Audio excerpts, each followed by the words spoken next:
Two little boys stole a big bag of oranges from a neighbor and decided to go to a calm place to share the loot equally. One of them suggested a nearby cemetery.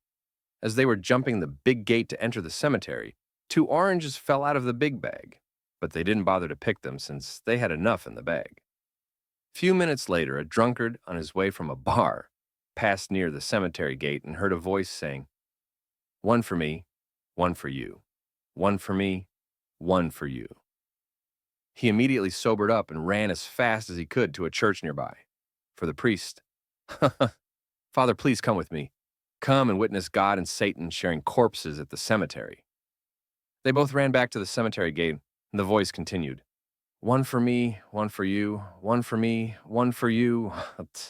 Suddenly, the voice stopped counting and said, "What about the two at the gate?" So, there is a kid named Butches, and he recently enrolled in an elementary school. On this first day, as everyone is sitting in front of the class, the teacher points to him and asks for his name. He replies, "Butches." The teacher then says, "No, your real name." And the kid replies, "Butches." And the teacher then asks again in a bit of frustration, "No, I mean your real name." And the kid replies again, "Butches." The teacher then tells the kid to go to the principal's office. At the principal office, the principal asks the kid's name, so the kid replays Butches. The principal then says, "No, your real name." And the kid sighs and says, "Butches." And then in some frustration, the principal asks again, "No, your real name." And the kid replays, "Butches." And the principal tells him to go home. As the kid walks home, he sees his mom and runs to her. In his excitement, he trips on the sidewalk and scrapes his knee. His mom, in shock, says in dismay, "Oh, my poor Butches." And the neighbor next door yells back, "Why don't you just scratch it?" A pregnant woman was standing in line at the bank one day when suddenly a man in a ski mask stormed in and started shooting up the place. She was shot in the stomach 3 times but was rushed to the hospital in time, and the doctors were able to save her and her 3 babies. She had only a few weeks later 3 perfect boys. Years passed, and she was sitting watching television when one of her sons ran up to her. "Mom, Mom," he shouted. "I went to the toilet and a bullet came out." Shocked, the mother realized what might have happened and explained it to her son. A few weeks later, the second son ran up to her, excited. "Mom, I went to the toilet and guess what?" "A bullet came out," the mother replied, explaining the story again. Only a couple of days later, her final son came running up to her. "Mom, guess what?" "You went to the toilet and a bullet came out?" she asked, expecting that to be the answer. "Nah," he said. "I did a fart and I shot the cat." A woman goes into a sporting goods store to buy a rod and reel for her grandson's birthday. She doesn't know which one to get, so she just grabs one and goes over to the counter. A store associate is standing there wearing dark shades. The woman says, "Excuse me, sir, can you tell me anything about this rod and reel?" He says, "Ma'am, I'm completely blind, but if you'll drop it on the counter, I can tell you everything from the sound it makes." She doesn't believe him, but drops it on the counter anyway. The associate says, "That's a 6-foot Shakespeare graphite rod with a Zebco 404 reel and 10-pound test line. It's a good all-around combination, and it's on sale this week for only $20. She says, "It's amazing that you can tell all that just by the sound of it dropping on the counter. I'll take it." As she opens her purse, her credit card drops on the floor. "Oh, that sounds like a MasterCard," he says. She bends down to pick it up and accidentally farts. At first, she's really embarrassed, but then realizes there's no way the blind clerk could tell it was she who passed gas. Being blind, he wouldn't know that she was the only person around. The man rings up the sale and says, "That'll be $34.50, please." The woman is totally confused by this and asks, "Didn't you tell me the rod and reel was on sale for $20? How did you get $34.50? He replies, "Yes, ma'am. The rod and reel is $20, but the duck call is $11 and the bear repellent is $3.50. She didn't say a thing, just paid the bill. A man joins an extremely exclusive nudist club. The first day in the camp, he undresses and starts walking around a bit uncomfortably. The first person he meets is an extremely beautiful busty blonde, and the man gets an erection immediately. The woman notices his erection, comes up to him and says, "Sir, you called me?" The man replies, "No, absolutely not. What do you mean?" She says, "Oh, you must be new here. I'll explain it to you. It's one of the rules here that if you get an erection, it's assumed you called me." Smiling, she takes him to the side of the pool, lies down on her towel, pulls him over, and lets him indulge his passions on her. The man continues his exploration and arrives at a sauna. When he sits down, he suddenly has to pass gas, and within a few minutes, a huge, rather revolting, hairy man emerges. "You called me?" he asks. "No. What do you mean?" says the newcomer. "Oh, you must be new here," the man says. "It's one of the rules here that if you fart, it is assumed you called me." He grabs the man, turns him around, and begins to act out all his fantasies with the newcomer. The newcomer eventually waddles back to the office of the nudist camp, where he is greeted by a smiling naked receptionist. "Can I help you, sir?" she asks politely. The man shouts, "Here's my membership card, here's my key, and keep my $1,500 membership fee. I'm leaving immediately." "But sir," she replies, "you've only been here for a few hours, and you haven't even looked at all our facilities." "Listen," the man says, "I'm 65 years old. I only get an erection about once a month, but I have to fart at least 15 times a day." Two guys are walking down a street and see an old man in front of them. He walks in such a weird manner that it is almost similar to a duck. Somehow, this walk bothers the two guys. "I wonder why he's walking that way. What could be the reason for that?" one guy asks the other. The other guy replies, "Maybe he got into an accident recently and might have broken his hip or something. What if he has a congenital defect and can't walk properly because of that?" The first guy asks again. "Let's just ask him," the second guy suggests. So they run towards the old man walking in front of them. "Excuse me, sir. We have a question for you. Can you please tell us the reason why you're walking that way? My friend here guessed it's a congenital defect, and I guessed it's from an accident." "Who guessed it correctly?" asks the second guy. The old man looks at them and slowly smiles. He says, "Well, your friend guessed something and he got it wrong. You guessed something and you got it wrong. I also guessed something when I was walking down this street, and I got it wrong too. I thought it was going to be just a tiny fart." An Englishman, a Scotsman, and an Irishman are on a plane that is about to crash. And the pilot comes over the intercom saying if they want any chance of living, they better chuck as much excess weight off the plane to help with the emergency landing. The picks up his prize collection of rare novels and, with a heavy heart, chucks it out the plane. The Scotsman chucks out his set of weights, thinking how much those things cost to replace. The Irishman looks a bit uncomfortable and admits to the other two, "Look, fellas, I'm actually part of the IRA and I was intending to blow up this plane, but seeing as we are going to crash anyway, I will chuck out this bomb I was going to use halfway through the flight." Somehow, thanks to the pilot's immaculate skill, they managed to land in the middle of nowhere. They all go their separate ways back home. The Englishman is walking along, and he sees this kid crying, and he asks him why he is so upset. The kid replies that he just got off his new bike when a pile of dusty old books landed on it and crushed it. The Englishman looks a bit guilty and walks off. The Scotsman is walking home when he again sees a kid crying and asks him, "What's the matter, kid? Why are you crying?" The kid replies that he was watching his rabbits when a set of weights landed on them and crushed them. The Scotsman comments on how strange it is before hurrying away. Finally, the Irishman is coming home, and he sees this kid laughing in absolute hysterics. The Irishman asks him why he's laughing, to which he replies, "Well, I farted and next door blew up." A wealthy, well-paid young corporate lawyer with all the things such people value. A late-model Jaguar, a penthouse in Manhattan, a beautiful girlfriend, is in a meeting negotiating a contract when he feels a fart coming on. "I can just squeeze this out all silent and deadly," and he thinks, "and not have to interrupt the flow of my strategy. This does not work. The fart is audible to everyone in the room. Strangely, it sounds a lot like the word Honda." The man is so rattled that he leaves the meeting room. It gets worse from there. Every time he farts, and he soon realizes how frequent this is, it sounds like Honda. Sometimes it's a deep baritone, Honda, and sometimes a tiny soprano, a Honda, but it's always Honda, and it's always humiliating. This doesn't just disturb him. It freaks out his bosses, his girlfriend, his landlord, and even the lady who makes his smoothies.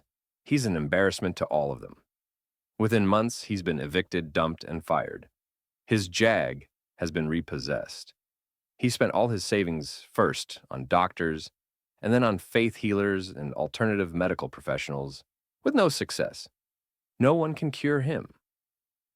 One day, in a half-drunken stupor, he realizes he's down to his last $50. He decides to get completely drunk and jump off a bridge. He ends up wandering through Chinatown looking for cheap booze. He lets one rip. He doesn't even try to stop them these days. Honda. "Hey you," says an elderly Asian man exiting a nearby store. "You have a problem." He walks faster, but the old man catches up, grabbing his arm. "You have a problem. You have a tooth problem. Go to the dentist quickly before it becomes worse." He shakes off the old man and staggers away, seeking hooch. However, he notices a low-income dental clinic on the next block. What the hell? He goes in. His mouth has kind of been hurting now that he thinks about it. The dentist informs him he has a seriously abscessed tooth. Huh, he thinks. The procedure isn't pleasant, and afterward he's completely broke. He decides to skip the booze and head straight for the nearest bridge. On the way, however, he passes gas, and it sounds completely normal. He tries again and again. He's cured. This man's courage and motivation return. He cleans himself up, borrows a suit, interviews with his former competitors, and so on. Within 6 months, he has a better job, a better car, and he is convinced, a more beautiful girlfriend.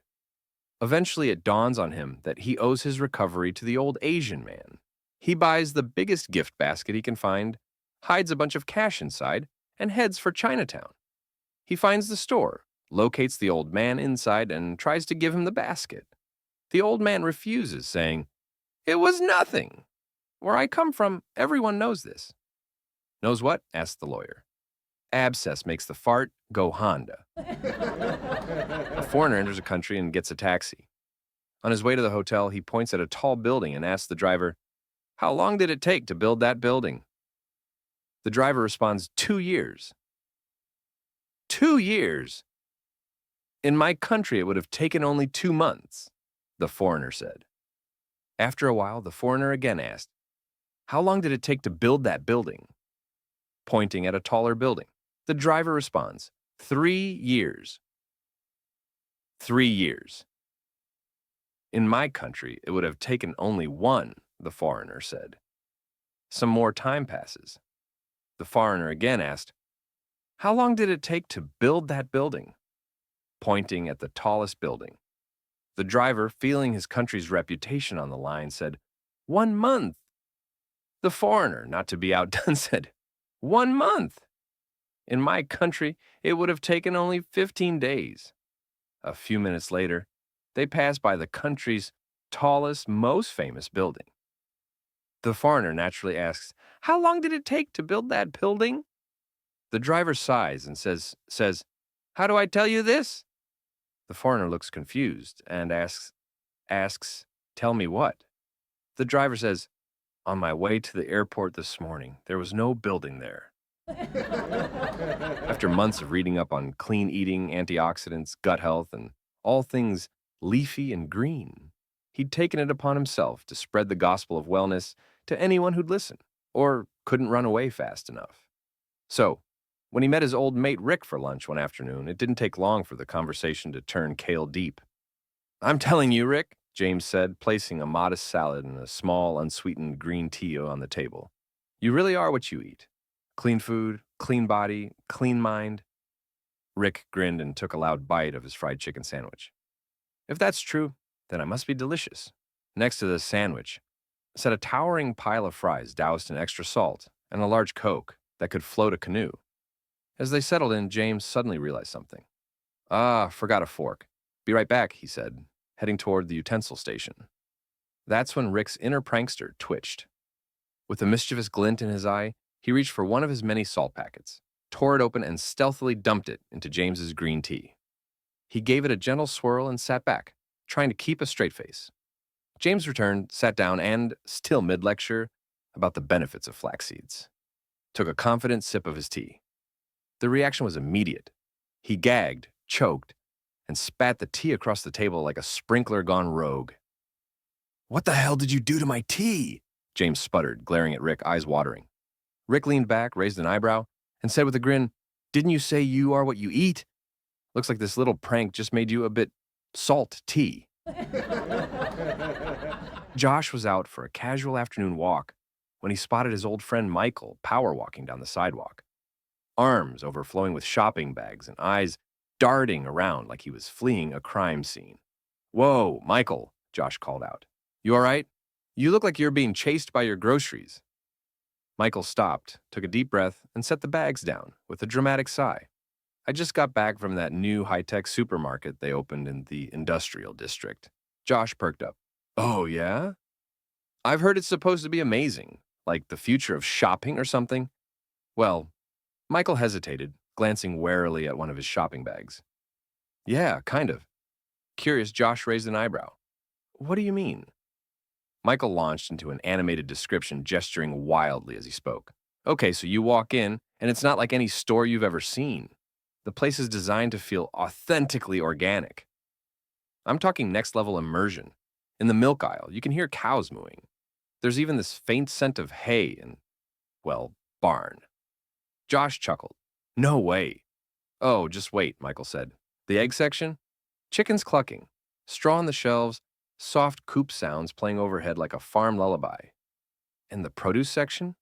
They piped in the smell of freshly tilled earth. And there were recordings of farmers chatting about the weather and soil conditions. I'm telling you, Josh, it's like shopping inside a farm documentary." Josh laughed, amazed. "That's insane, but kind of cool, right?" "In principle, yes," Michael replied, his face twisting into a grimace, "until you get to the toilet paper aisle." At the local telephone company, the manager was looking to fill a new field technician position. After sifting through stacks of resumes, he narrowed it down to 3 standout candidates, all experienced, certified, and eager to work. He called them into his office, 2 rugged guys in flannel shirts, and one cheerful blond fellow with windswept hair and a grin that didn't know how to quit. "You 3 are my top picks," the manager said. "But I need more than just a good resume. I need proof you've got what it takes in the field." He leaned forward. "So here's the test. I want each of you to spend today out in the field setting telephone poles. Whoever impresses me most gets the job. Come back tomorrow with your totals." The next day, all 3 returned, sweaty and sore, but ready. The manager turned to the first candidate. "All right, how many poles did you set?" 13, the man replied proudly. The manager's eyebrows shot up. 13? That's impressive. Good work. He turned to the second man. "And you?" 9, came the answer with a shrug. "Still solid," said the manager.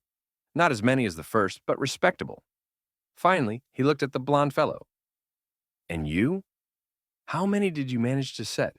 The man beamed, stood tall, and said, 2. The room went quiet. The manager blinked. 2? 2 poles? That's it?" The blond man nodded proudly. The manager rubbed his temples. "What were you doing all day? Braiding the wires?" The blonde leaned in and said, with complete confidence, "Well, I didn't want to be a snitch or anything, but those other guys, they only put theirs halfway in the ground." After years of saving up from his small-town job in Mexico, he finally bought a ticket to the U.S. and decided there was one thing he absolutely had to do before going home: see a real American baseball game. So, on a sunny afternoon, Jose made his way to a big stadium in the heart of the city. The atmosphere was electric. Fans everywhere. The smell of popcorn in the air, and the buzz of excitement that made his heart race.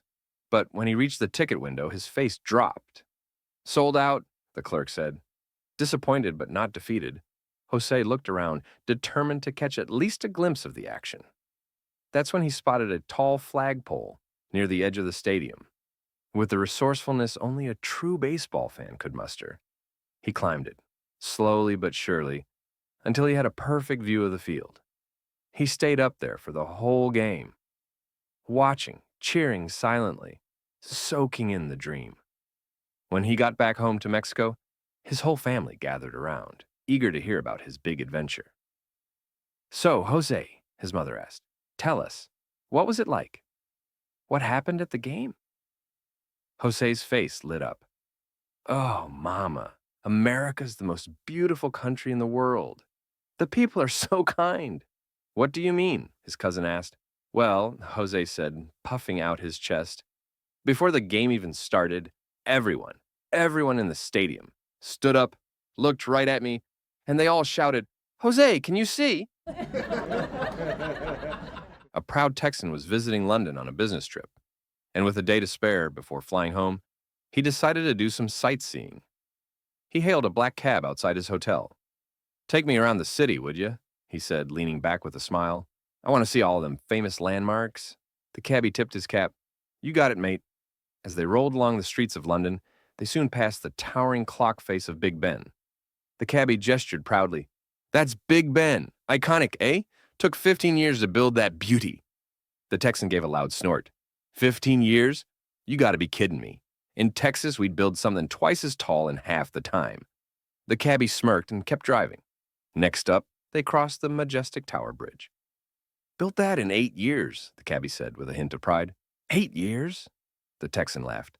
Back home, we'd have a bridge 5 times the size done in 2. The cabbie rolled his eyes, but didn't say a word. Then they cruised past the grand facade of Buckingham Palace. The Texan leaned forward, squinting. "Hey, what's that place there?" he asked. "Must have taken y'all 100 years to build that one." The cabbie glanced out the window, then shrugged. "No idea, mate," he said dryly. "Wasn't here yesterday." A guy was feeling pretty confident as he brought his girlfriend to his bedroom for the first time. With a sly grin, he dropped his pants and proudly said, "Meet my little brother." The girlfriend raised an eyebrow, stared for a moment, and then calmly picked up her purse. As she walked out the door, she turned back and said, "Call me when he grows up." In a quiet little town, there lived a well-known gypsy psychic named Mira. She had a small fortune-telling booth by the market square, and people swore she could read minds, predict the future, and even talk to spirits. One afternoon, Mira decided to take a break from the spiritual realm and treat herself to some new clothes. She wandered into a boutique and began browsing the racks, flipping through hangers with practiced flair. A young sales assistant noticed her and came over, all smiles. "Hi there. Looking for anything special today?" Mira gave her a mysterious smile. "Something with flow," she said, "but also grounded. Like a peasant blouse that's seen things." "Right," said the assistant, a bit puzzled. "Let me grab a few things for you." She returned a few minutes later with an armful of stylish dresses. "Here we go," she said, holding them up. "These are all in large, but they're super flattering." Mira barely glanced at them before shaking her head. "Nope, these won't fit." The girl blinked. "You haven't even tried them on." Mira gave her a knowing look and calmly said, "Trust me, darling. I'm a medium." Down in New Orleans, there was a man named Charlie who, ever since he was a young boy, dreamed of becoming a streetcar conductor. Finally, when he was old enough, he applied for the job and, to his delight, got it. Charlie became the friendliest streetcar conductor the city had ever seen. He never complained about his work and greeted every passenger with a smile, treating them all like family. Life was perfect for Charlie. But one day, after having a few drinks, Charlie decided to operate the streetcar anyway. Unfortunately, in his drunken state, he crashed the streetcar, killing all the passengers. After going to court, Charlie was sentenced to death by electric chair. On the day of his execution, a guard visited Charlie's cell and asked, "What would you like for your final meal?" Charlie thought for a moment and replied, "A rotten tomato and a raw fish." After finishing his meal, Charlie was led to the execution room, where he sat down in the electric chair. The warden gave the order, and the switch was thrown. The room plunged into darkness as thousands of volts passed through Charlie's body. When the switch was thrown back, the room was shocked to find Charlie still alive. Confused and not knowing what to do, the warden released Charlie from jail, but banned him from ever operating a streetcar in New Orleans again. But Charlie wasn't ready to give up on his dream. I'll go to Japan, he thought. They've got fancy new streetcars there. In Japan, Charlie quickly found a job as a conductor. As usual, he had a few drinks before work, convinced he could still do his job. Once again, Charlie crashed the streetcar, killing all the passengers. Charlie found himself back in jail, and once again he ordered his final meal, a rotten tomato and a raw fish. After the meal, Charlie was strapped into the electric chair. The switch was thrown, and once again the room fell into darkness. To everyone's surprise, Charlie was still alive. The Japanese authorities, just like the New Orleans ones, didn't know what to do, so they let Charlie go, but banned him from ever operating a streetcar in Japan. Charlie thought, well, I've heard San Francisco still has streetcars. Maybe I'll try my luck there. You can guess what happened next. Charlie got the job as a streetcar conductor in San Francisco. But once again, after a few drinks, he crashed the streetcar, killing all the passengers. The San Francisco warden, having heard of Charlie's previous escapes, wasn't taking any chances. Before bringing Charlie to the electric chair, he sent a letter to the mayor asking to reroute the city's electricity to the jail. The mayor approved, and the warden, confident in his newfound power, smiled as he ordered the switch to be thrown. This time, the lights in the room flickered and burst from the overload. The air was thick with the smell of something burning. After a tense minute, the warden ordered the guard to turn off the chair. As the smoke cleared, there sat Charlie, just as calm and alive as ever.